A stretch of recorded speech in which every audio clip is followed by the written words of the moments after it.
Welcome back to Dinar Community Channel. What if everything you've been told about the Iraqi Dinar exchange was a carefully crafted lie? What if the biggest financial event of the century is already underway, and you've been deliberately kept in the dark? Behind locked bank doors and encrypted systems, insiders are now breaking their silence, exposing the truth the elite never wanted you to hear. These are not rumors. These are first-hand revelations from whistleblowers who risked everything to reveal the hidden IQD exchange operations happening right now. The question is no longer if the revaluation is real, it's why you haven't been told. In the heart of the global financial system, where high-level deals are brokered behind thick vault doors and conference room glass, a storm is brewing. Whispers have turned into voices. And now, those voices, some once silenced by NDAs, corporate loyalty, or fear of professional exile, are speaking out. For the first time, several bank insiders are breaking their silence to expose what they claim are deliberately hidden truths about the Iraqi Dinar IQD exchange process. Their testimonies don't just lift the veil on routine banking operations, they shine a glaring spotlight on a world few knew existed.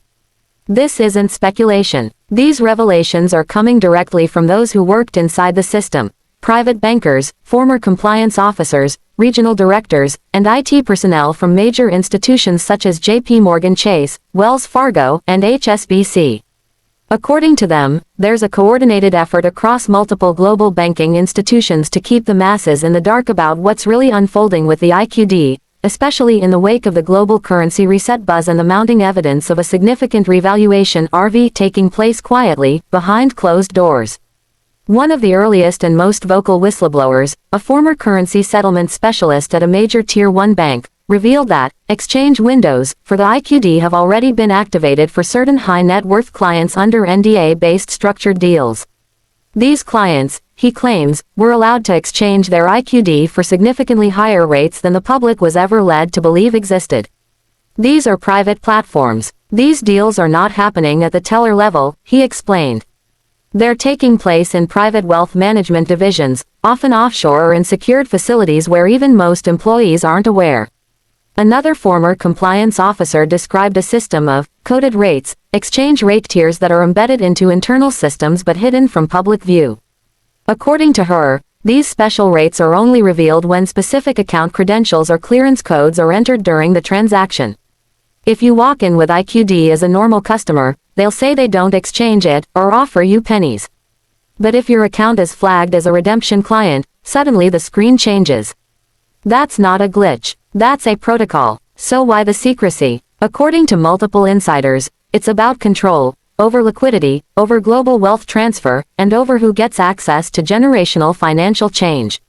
The IQD, pegged for years at an artificially suppressed rate due to conflict, sanctions, and IMF oversight, is now, thanks to the rebuilding of Iraq's economy, oil contracts, and stabilization, ready to be reinstated to a much higher value. But the financial elite don't want the average investor benefiting before they've secured their positions. We were told to deny everything, said a former regional operations manager. Even when customers brought in verified IQD with certificates of authenticity, we were instructed to play dumb, tell them it's a scam, that there's no revaluation, and discourage them from asking questions. When pressed on why such coordinated misinformation would be necessary, he said, imagine if even 1% of the population knew they were sitting on millions in revalued currency.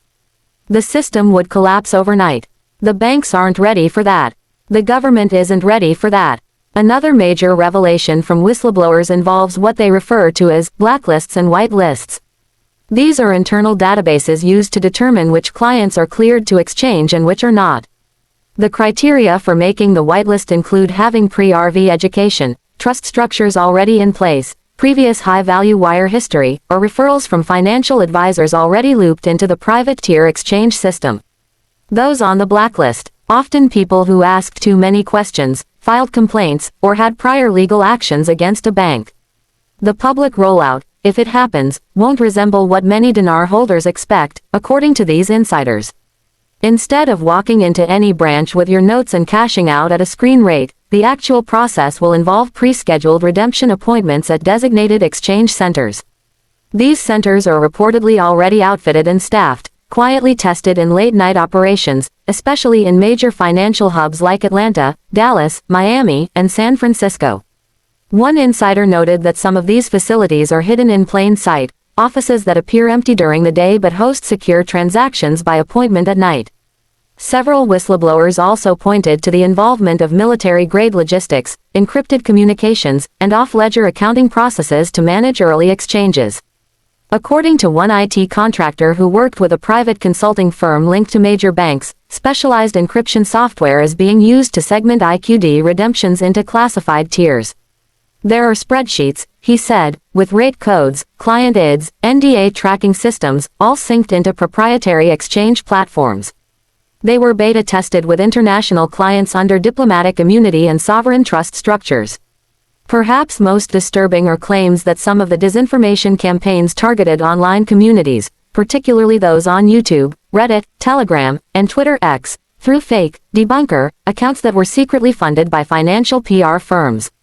Their job, to ridicule the IQD community, label RV talk as delusional conspiracy, and discourage people from preparing.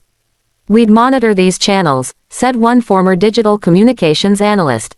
Whenever interest started to spike, we'd deploy influencers and sock puppet accounts to call it all a scam. The goal wasn't truth, it was delay. Buy time. There's also growing concern about the silence from major media.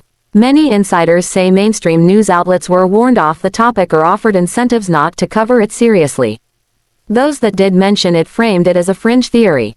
But recent internal memos from major banking institutions, leaked by whistleblowers, show high-level alerts issued to staff, reminding them to refer all IQD-related inquiries to legal or compliance departments. Why such caution for a currency that's supposedly worthless? Digging deeper into what these insiders exposed, one common theme emerges. The RV is not a matter of if, but when, and for whom. The process isn't random or open. It's tiered, structured, and, most critically, gate-kept. While the average dinar holder waits for a public announcement, exchanges are quietly being executed behind the scenes, shielded by privacy contracts, cloaked in corporate ambiguity, and protected by a system designed to reward insiders while deflecting outsiders. Another red flag revelation is the extent to which major banks have pre-positioned foreign currency inventory, especially IQD and VND, despite publicly claiming they do not deal in exotic currencies. One whistleblower shared warehouse inventory reports showing vault holdings of billions in dinar, stored for high-level clients and future private redemptions. Why would banks be stockpiling a worthless currency? He asked rhetorically. They're not stupid. They know what's coming. They've been preparing for years. That preparation includes infrastructure upgrades, quiet installations of biometric verification systems, facial recognition check-ins for redemption appointments, enhanced AML compliance software, and revamped KYC Know Your Customer processes were all traced to projects that, according to internal documentation, were part of the Tier 4B currency exchange initiative, a term frequently used in dinar circles to describe the group of prepared, yet non-elite, investors awaiting exchange. Insiders say the banks were banking on one thing: ignorance. The less people know, the more time they have to position their clients, secure profits, and design the narrative. But as more employees begin speaking out, motivated by conscience, frustration, or simply the desire to see fairness, the wall of secrecy is beginning to crack. One of the most shocking claims is that some employees at higher levels were offered performance bonuses based on the number of IQD clients they successfully disqualified or discouraged. These bonuses, according to two former regional directors, were disguised as general, customer retention, or security risk mitigation incentives. It's not illegal if the policy says to protect the bank from high-risk activity, one whistleblower noted. But what they labeled high risk was simply someone trying to exchange legally held currency. Some whistleblowers believe there's still a narrow window for everyday dinar holders to act, but it requires strategic preparation. Setting up proper financial structures, aligning with knowledgeable trust or wealth advisors, avoiding online scams, and staying under the radar of disinformation campaigns may prove essential. They warn against broadcasting exchange intentions online or disclosing holdings publicly. The system is watching, one said. And it tracks everything, especially digital chatter. As more insiders come forward, the IQD community finds itself at a critical crossroads. These revelations could either galvanize serious investors to prepare intelligently, or they could sow further confusion. But one thing is clear: the narrative long pushed by mainstream outlets and bank branches, that the IQD is a myth, is starting to fall apart under the weight of insider testimony, leaked documentation, and mounting global financial shifts. The real question now isn't whether the revaluation is happening. It's whether you'll be positioned when it does. Because while the banks may have tried to keep this quiet, the truth is leaking out, and it's louder than ever. And with that truth comes responsibility. To educate, to prepare, and to move strategically.